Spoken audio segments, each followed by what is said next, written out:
Camaleão. Olá, pessoal, sejam muito bem-vindos a mais um webinar da Chameleon Components. Meu nome é Jader, eu sou o fundador da Chameleon Components, trazendo o tema para vocês de extrema relevância relacionados à iluminação a LED. E, para ser tema de alta relevância, nada mais coerente do que trazer conosco o ilustre consultor e professor de iluminação a LED, Vicente, o mestre da iluminação. Vicente, por gentileza, se apresenta ao nosso público. Olá, Jader, olá a todo mundo que está aqui participando com a gente. Meu nome é Vicente Scopacasa, eu sou especialista em LEDs, trabalho com LEDs desde 1978, já há um bom tempo. Tive a sorte e o privilégio de pegar toda a evolução dessa tecnologia, inclusive com a chegada dos LEDs brancos no final da década de 90, que revolucionou a iluminação de forma geral, né? Então, como eu até costumo brincar, né? Eu surfei nessa onda, nesse tsunami que essa tecnologia trouxe e vim parar na praia da iluminação. Eu sou oriundo do mercado de eletrônica, sempre trabalhei com semicondutores, o LED é um semicondutor, né? Mas com uma característica totalmente diferente do diodo normal, né? Que quando você aplica corrente elétrica nele, ele acaba gerando luz, né? Em função dos materiais que são utilizados na composição do cristal. É um cristalzinho mesmo, né? Cristal não natural, um cristal formado, montado. E então eu tive esse privilégio de estudar iluminação, que não era a minha, vamos dizer assim, a minha carreira, né, de trabalho, mas que, de certa forma, é fascinante, cara. Iluminação é algo muito interessante e, por causa de vir para a iluminação arquitetônica, eu acabei me desenvolvendo em outras especialidades da iluminação, que não só iluminação arquitetônica, mas geração de espectros de luz para as mais diversas aplicações. Acredito que nós vamos ter oportunidade em podcasts futuros de falar de outras aplicações da luz, que não só na arquitetura, né, iluminação de arquitetura ou iluminação cênica, o que seja, mas iluminação e saúde, iluminação para plantas, iluminação para produção animal, ou seja, nós seres humanos ou seres vivos do planeta, nós dependemos da luz. Quando tem luz solar, ótimo. Quando não tem luz solar, nós temos que depender da luz elétrica. E é por isso que nós estamos aqui, né? Para falar de luz elétrica. Na ausência do sol, a gente tem que substituir por luz elétrica. E o LED trouxe, vamos dizer, uma série de inovações, uma série de coisas novas que, como eu costumo falar, a gente está sempre desaprendendo e reaprendendo de novo. Então, é um prazer estar aqui com você, Jader, com todo mundo, e vamos conversar sobre luz, não é isso? É isso aí, Vicente. Muito obrigado. Red, Aline, já que o Vicente deu spoiler dessas novas possibilidades de novos podcasts, já põe no nosso planejamento aí, vai ser uma honra, ok? Então, Vicente, o tema de hoje é relacionado aos steps de Macadam, ok? Muito se fala sobre este tema extremamente importante, né? O que efetivamente significa os steps de Macadam? Na verdade, esses steps de Macadam, ou SDCM, que entende-se por Standard Deviation Color Matching, é uma medida de consistência de cor.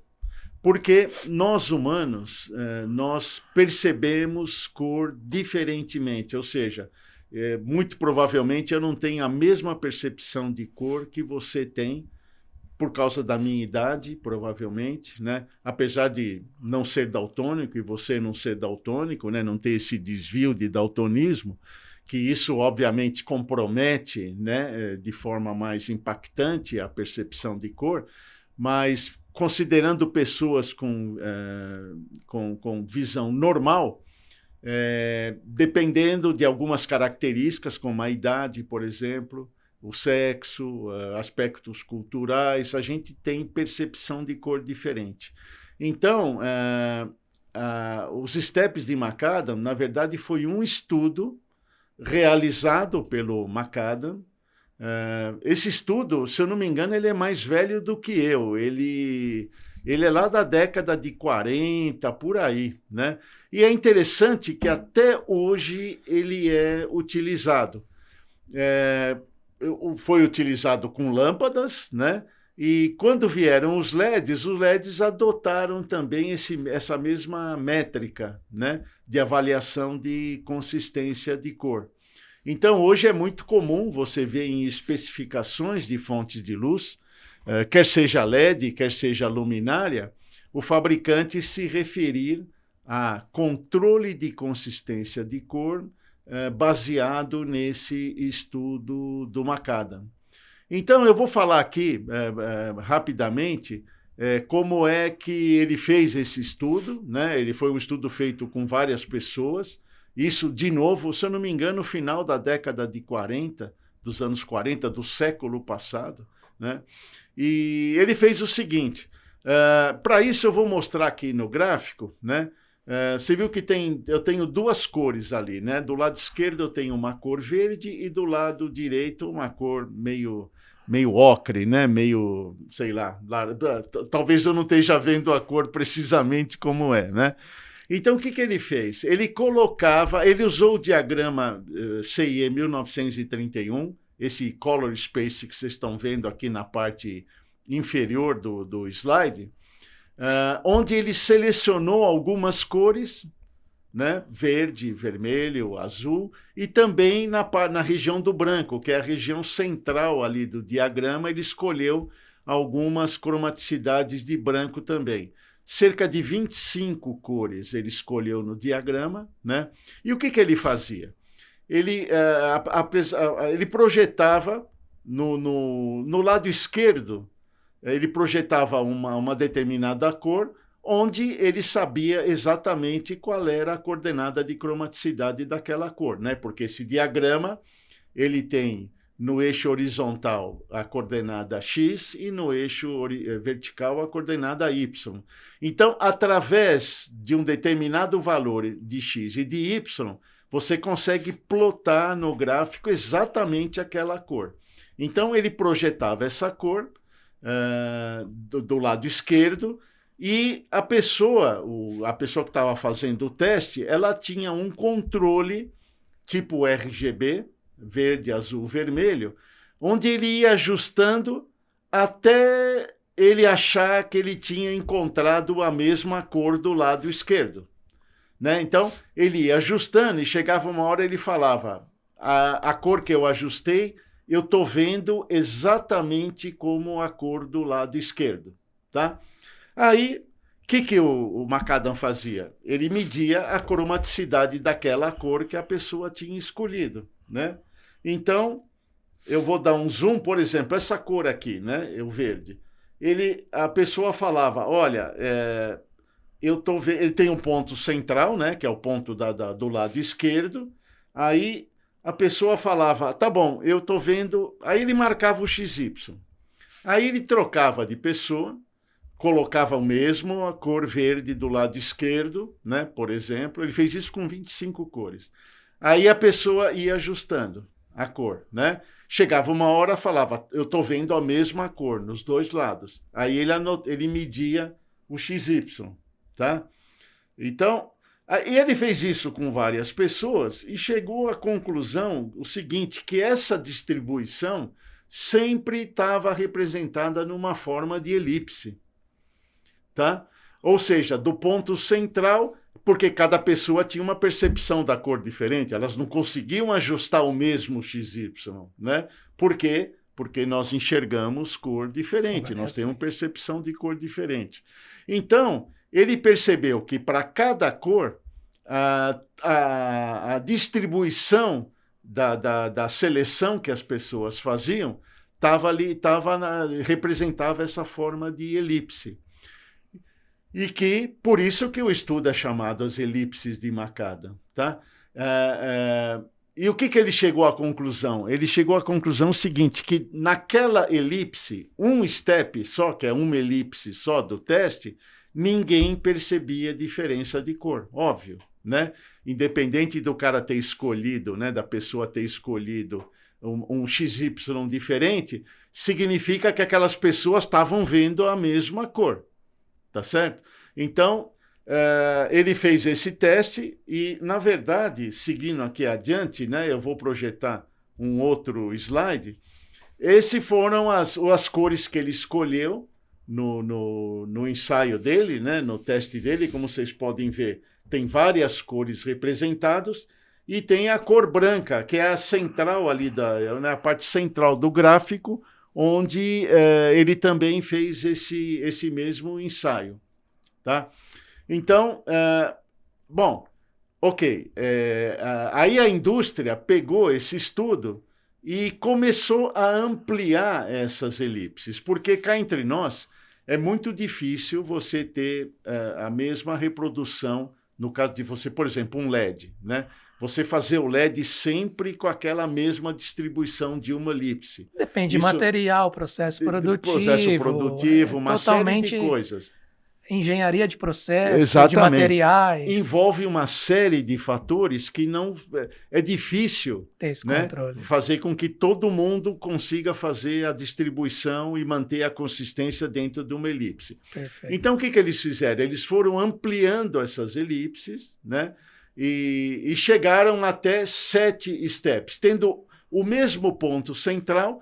Eles ampliam, dentro do diagrama de cromaticidade, eles ampliam as elipses, e de forma que, lógico, conforme você amplia a elipse, mais pessoas vão perceber diferença de cor. Tá? Mas foi uma medida utilizada para acomodar o estudo que ele fez, para trazer para uma realidade produtiva, vamos falar assim. Tá? Então, esse estudo, até hoje, ele é utilizado pela indústria de iluminação. Interessante que eu não tenho conhecimento de nenhum outro estudo que foi feito e que talvez algum outro estudo tenha sido feito, mas não necessariamente adotado pela comunidade de iluminação. Então, fazendo um resumo, né, antes da gente, de certa forma, mudar de assunto, é a forma que o fabricante da fonte de luz, quer seja o LED, quer seja a luminária, ele especifica o produto dele quanto à consistência de cor, né? Eu acho que, inclusive, você tem algum exemplo, Jader, que você poderia mostrar para nós? Sim, tem um exemplo. Só acrescentando, dado que a leitura que nós fazemos da sua explicação, está para completar 100 anos e até hoje é utilizado com muita propriedade, foi um estudo, então, extremamente relevante para a comunidade de iluminação, né, Vicente? Sem dúvida. E sim, né, trazendo isso para o mundo prático da indústria de iluminação, eu trago um exemplo, né? Ainda antes de falar do exemplo, aqui a gente apresenta a nossa marca de chip LED COBS, né? Que é uma tecnologia também muito utilizada para a indústria de iluminação, chamada Evercore. Evercore é uma empresa asiática, né? Com sede na China. Ela é pioneira no desenvolvimento e fabricação de LEDs COB na Ásia, e ela tem uma orientação à qualidade de cor muito profunda, né? Que vai de encontro a todos os temas que nós vamos discutir aqui em todos os nossos podcasts junto ao Vicente, né? Então, dada a apresentação, estamos trazendo aqui um exemplo onde nós temos aí o gráfico do corpo negro e as elipses para cada temperatura de cor, né? Vocês vão ver à esquerda 6.500, que é o branco mais frio, indo até os 2.700 Kelvin, que é o branco quente. Em todos eles, você vê o exemplo da elipse, né, de 3 steps de McAdam, né? Ou seja, todo o processo, indo para o mundo prático, todos os LEDs, os COBs, especificamente para esse part number, fornecidos aos nossos clientes, vão estar dentro dessa especificação, né? Então, o processo produtivo garante.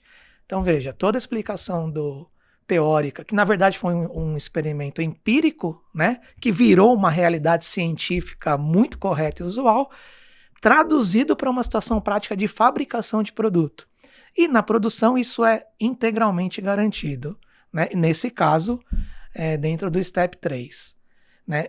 Um outro exemplo que nós temos, e aí a imagem do Cobb LED para os nossos ouvintes perceberem a diferença, e algumas temperaturas de cores em forma de tabela agora, né? Você consegue ver na tabela inferior 3 SDCM, que é o Step 3, e os pontos cromáticos, né?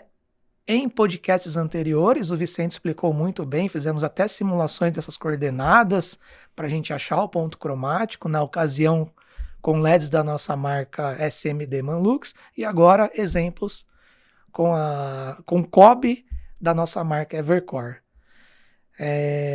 Então é isso, né? Então, estamos unindo aqui todo o conceito teórico e empírico da tecnologia Macadam, né? Do cientista Macadam, com o mundo prático para vocês visualizarem. Ok, Vicente? Seria isso mesmo, né? Não, sem dúvida, é isso mesmo. Ou seja, naquele exemplo, né, que você mostrou, daquele gráfico que tem a curva do corpo negro e tem aquelas elipses em vermelho, né, o fabricante do LED, ele garante que a cromaticidade, porque ali tem um X e um Y, né, ele garante que a cromaticidade do LED, independente do lote de fabricação, né, vai sempre estar compreendido dentro daquela elipse. Né? No caso de 3 steps, segundo dados estatísticos, cerca de, por exemplo, 1 step, ninguém vê diferença de cor. 2 steps tem uma porcentagem. 3 steps vai aumentando, conforme se aumenta a elipse, vai aumentando a porcentagem de pessoas que percebem diferença de cor. Né? No caso de 3 steps, nós estamos falando estatisticamente de 97% das pessoas que não percebem a diferença de cor. Então, é um valor bastante interessante. Eu até brinco, né? Normalmente, dentro desses 3% que percebe, está sempre o chefe, né? O chefe tem sempre uma acuidade visual acima do normal. Todo chefe tem isso, né? O chefe percebe diferença de cor. É uma brincadeira que a gente faz, mas realmente poucas pessoas que têm olho treinado, porque a gente pode treinar o olho, né? Você sabe que tem... Se desenvolve. Se desenvolve. É que nem todo sentido é treinado, né? Muito bom. Paladar, olfato. Não tem o cara que toma o café, o vinho, e ele percebe, né? Então, e a visão é a mesma coisa.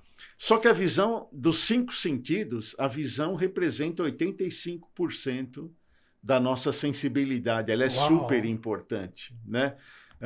Então, por isso mesmo, tem que ter um cuidado muito grande na especificação, porque o olho humano é poderoso, né? O sistema visual nosso é poderoso. Nós vamos até falar, talvez, em algum podcast e tal, como é que esse negócio funciona. É algo fantástico. Né? Spoiler, mais um spoiler. Mais um, porque imagina, é energia, né? A luz é energia, quer dizer, a gente enxerga energia, então, esse é o... É uma coisa maluca, vamos dizer, né? Assim, não é mesmo, pessoal? Exatamente, totalmente maluco, mas tem uma partezinha do espectro eletromagnético que o nosso olho percebe, né? Então, é fantástico, e o jeito que o olho funciona é muito, por isso que 85% da nossa sensibilidade está na visão. Então, a especificação é muito importante. Olha só, então no exemplo dado, a gente pode concluir que o Step 3, 97%, correto? Ou seja, é um nível de qualidade de consistência de cor muito alto. Sim, né? De consistência de cor muito alto. Muito alto. Eu fico super feliz de ouvir isto, né? Porque a gente deu exemplo. E hoje a nossa tecnologia ela é capaz, inclusive, de fazer o Step 2, né?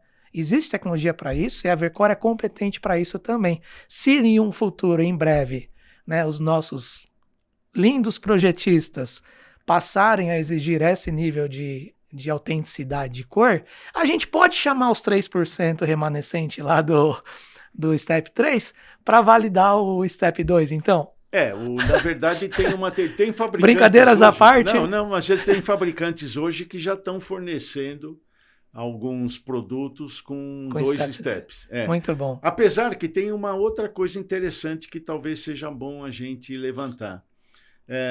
Num arranjo de LEDs, vamos falar, né, você, sei lá, numa determinada placa de LEDs, lá no arranjo você usa 20 LEDs numa placa, né? Você pode, tem um artifício que você pode usar, utilizando LEDs de 5 steps, por exemplo, você pode fazer com que o arranjo tenha 1 ou 2 steps de macada. Dependendo de como você interliga os LEDs na placa e dependendo de qual porque os 5 steps ele pode estar acima, lá no final da elipse ou abaixo da elipse, né? Então, se você tem um LED lá em cima da elipse e o outro LED abaixo da elipse, liga os dois, com certeza você traz o ponto resultante para o centro da elipse. É uma matemática vetorial, mais ou menos assim? Isso, na verdade, é a luz. A grande propriedade da luz é a adição. Você soma a luz. Luz se soma, cor, soma intensidade. Então, a gente pode usar esse artifício quando você está trabalhando com um arranjo de LEDs. No caso do COB, como você falou, né, do chip on board, aí já né, é outra situação. Mas numa placa com LEDs discretos, tipo SMD, você pode, dependendo... Interessante. Porque o fabricante te informa onde está a cromaticidade de cada lote que ele fornece.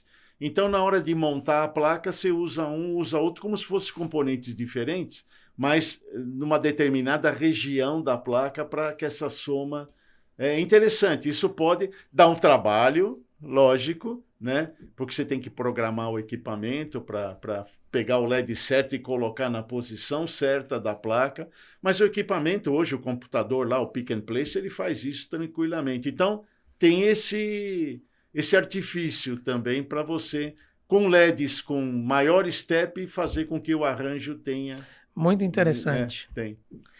Então, veja, Vicente, a gente trouxe os exemplos aqui práticos, né, de step de macadam, e esses produtos são utilizados em luminárias, né? O projetista faz a luminária. Esses steps, esta consistência de cor, eles devem ser medidos na luminária final, ou a gente pode assumir que o step do fabricante, né, dos nossos produtos, eles assinem embaixo e ponto final? Aliás, essa é uma observação e é uma pergunta muito interessante. Aqui eu não vou falar só em consistência de cor, eu vou falar no geral. Tá? Certo. Porque, obviamente, sempre, independente do parâmetro que você vai medir na sua luminária, ela tem que ser medida no final, a luminária pronta. Qual é a grande diferença entre uma luminária LED e uma luminária com lâmpada convencional? Na luminária convencional, como, né, a gente costuma classificar, você tem a luminária e tinha a lâmpada. A lâmpada era incorporada, né, a fonte de luz era incorporada na luminária. Tá? Muito bem. Então, quando você faz isso... você tem o que a gente chama de fotometria relativa, ou seja, tudo que você vai medir, não só fotometria, mas como a parte elétrica também, é tudo relativo. Por quê? Eu poderia ter a luminária do fabricante A e pôr uma lâmpada da Philips. Eu vou ter uma medição elétrica, várias medições elétricas e várias medições fotométricas. Na mesma luminária, eu tiro a lâmpada da Philips e coloco uma lâmpada lá no soquete da Osram. Eu vou ter o mesmo resultado? Não necessariamente, né? Porque dependendo do filamento, da posição do filamento no refletor da luminária, dependendo de uma série de fatores, eu posso ter medidas elétricas e fotométricas diferentes. Então, a gente chama de fotometria relativa. No caso do LED, o LED mudou totalmente isso. Por quê? Não tem fotometria e nem elétrica relativa no LED, porque a luminária LED é uma caixa fechada, é uma caixa preta, né? Ou seja, você quando recebe a luminária LED, ali já está a fonte de luz, já está a parte elétrica do driver, já está a ótica, já está tudo incorporado na luminária. Então aí é o que a gente chama de medida absoluta, Tá? Ok. Então você tem que medir a luminária como um todo, a medida absoluta. Então, e a gente vê isso no mercado aqui brasileiro, infelizmente a gente vê ainda muito, já foi mais pior que isso, mas hoje ainda se vê muito esse descontrole, onde o fabricante do LED, por não fazer a medida na luminária, ele acaba usando muita informação do LED. Quer seja em reprodução de cor, quer seja em consistência de cor, quer seja em fluxo luminoso, né? Então, a sua pergunta é boa, nós estamos falando de consistência de cor, mas eu gostaria de aproveitar a oportunidade e ressaltar esse fato de que muitas luminárias elas são baseadas na especificação do LED. Isso é errado. Ok. Tá? Porque quando você integra o LED com a ótica, você tá mudando características. Então, reprodução de cor pode ter diferença? Pode ser que sim, pode ser que não. Consistência, porque depende muito do fator óptico que você está usando, dependendo da ótica, né, que você está usando, da qualidade da ótica, a ótica pode interferir na qualidade de luz do LED, por que não? Né?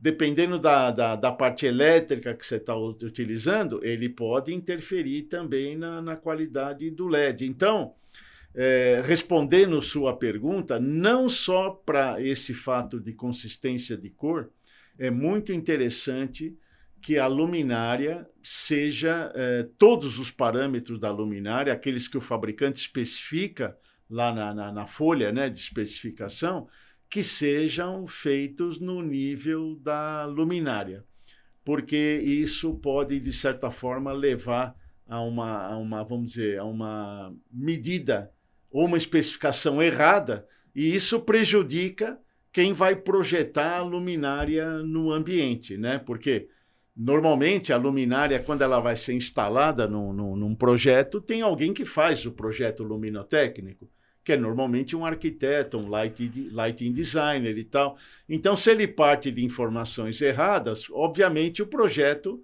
fica comprometido, né? Então, sempre medir no nível da luminária, independente de qual seja o fator.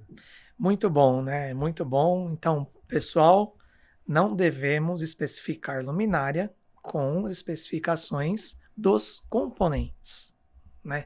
Fechando esse ponto, iríamos te perguntar, Vicente, ainda relacionado a esse ponto, né? Recomendações ao projetista de iluminação. Eu acho que boa parte você já acabou respondendo, mas tem alguma coisa a acrescentar? E também, alguns fabricantes especificam consistência de cor em SDCM. Qual é a relação com os steps Macadam?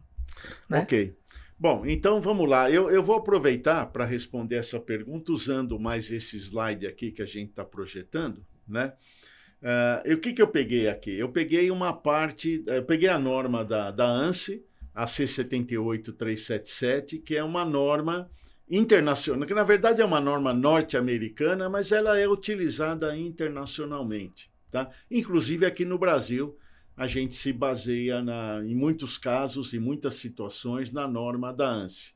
Ela estabelece limites de variação de temperatura de cor, que está no eixo horizontal, e ela estabelece limites de consistência de cor, que está no eixo vertical.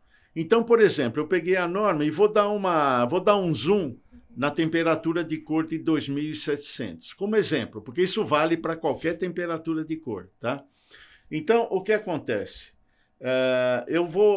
A norma da ANSI admite uma variação de elipse de Macadam até 7 steps, tá? Okay.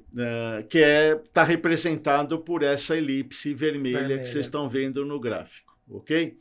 Então, 7 steps de Macadam, eu diria que tem grande parte das pessoas que vão perceber diferença de cor. O que significa isso?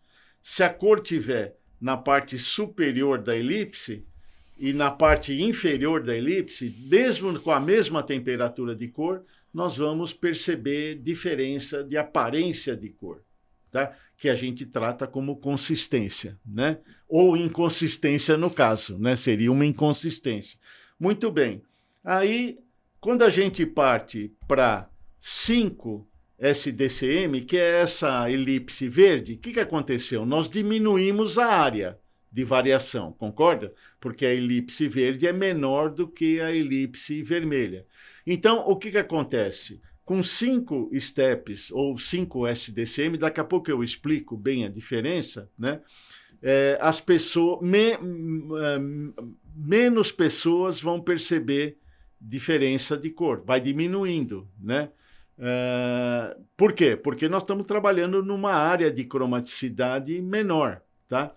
E hoje, que é mais comum, no caso dessa elipse azul, nós diminuímos mais ainda essa variação, né?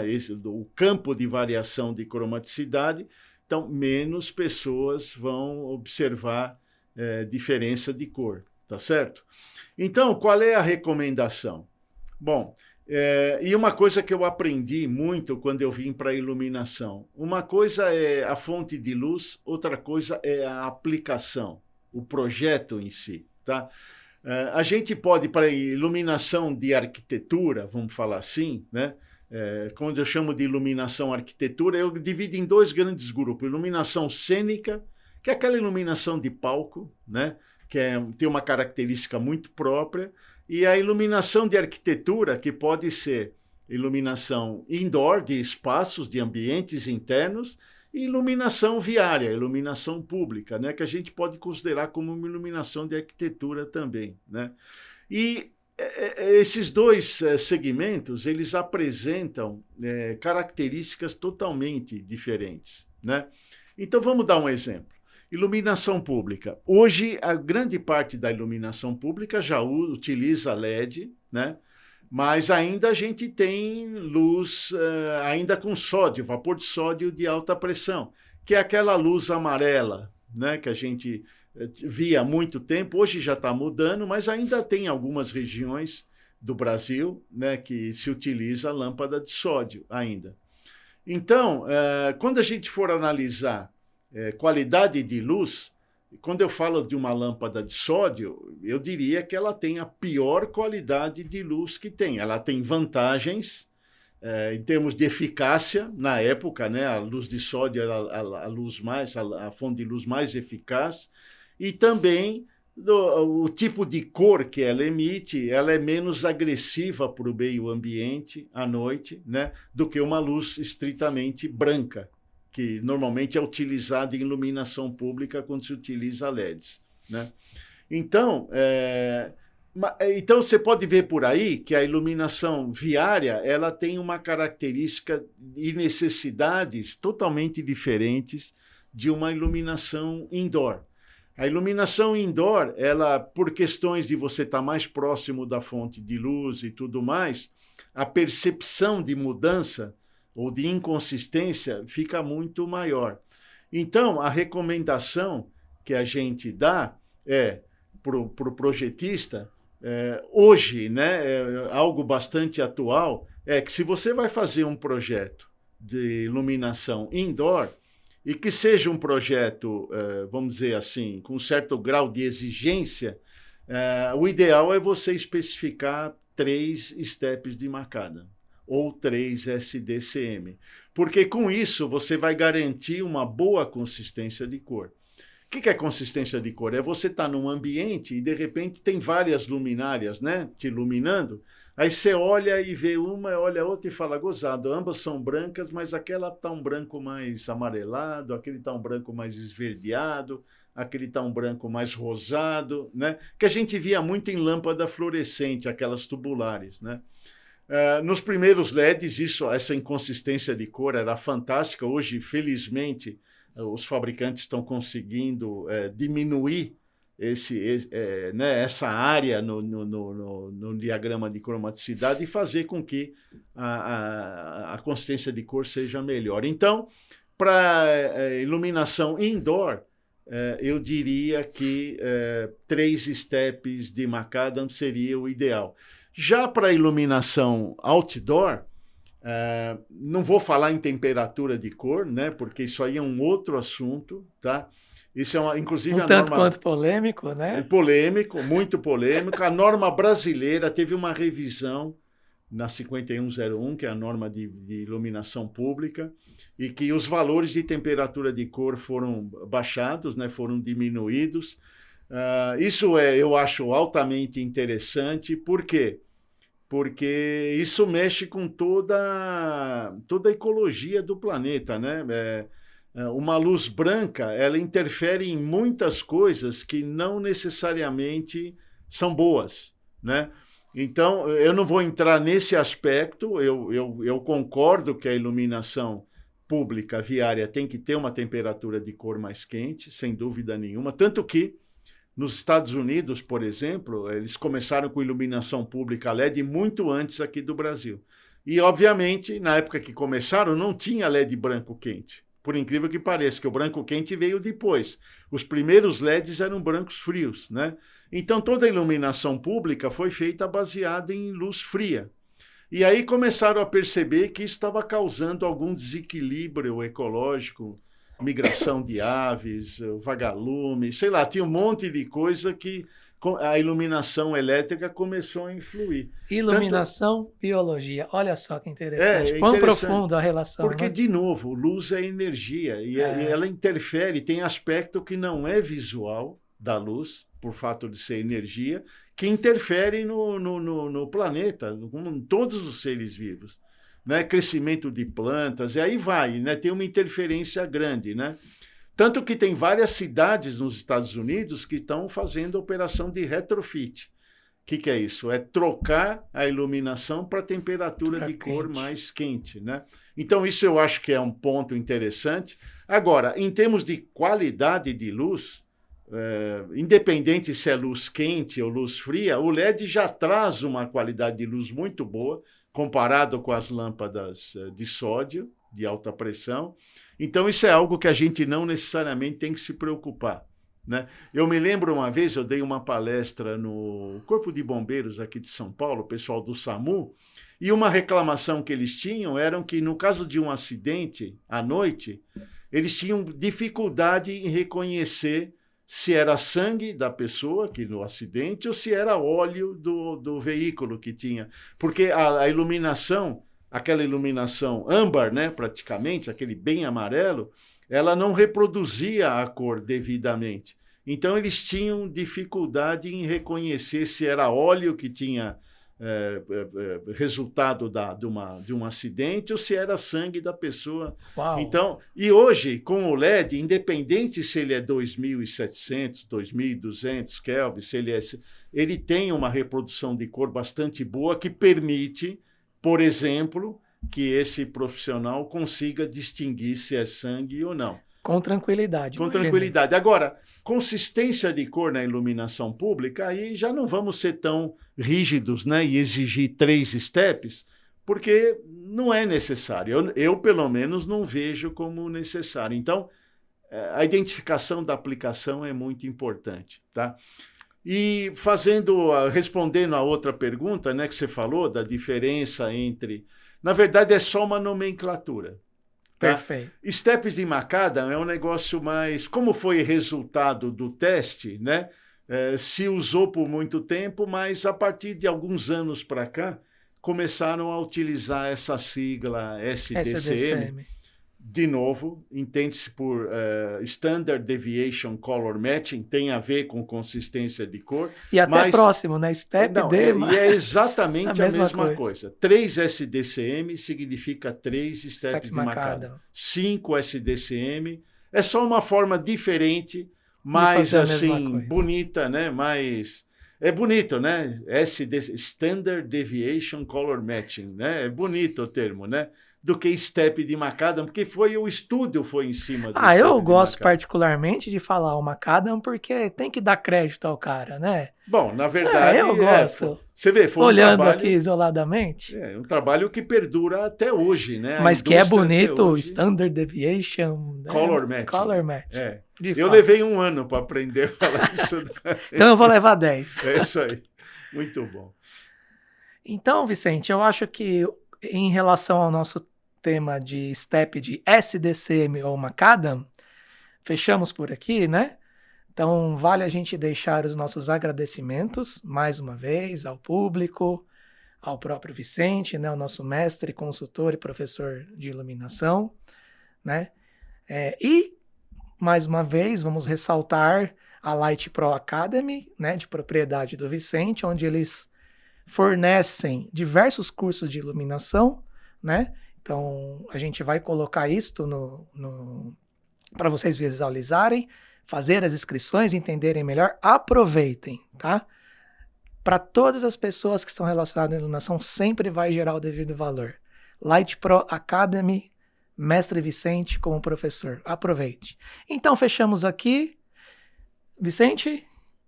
Muito bom, agradeço a oportunidade, foi muito legal ter esse papo descontraído, né? Falar Muito sobre um bom. assunto muito técnico, na verdade, né? Mas que a gente, sei lá, procura transmitir de uma forma mais simples, né? De forma que a pessoa consiga absorver mais, e foi muito bom. Eu agradeço a oportunidade, Jade. A gratidão é nossa, então vamos encerrar mais uma. Camaleão. Obrigado, pessoal. Grande abraço. Sucesso a todas.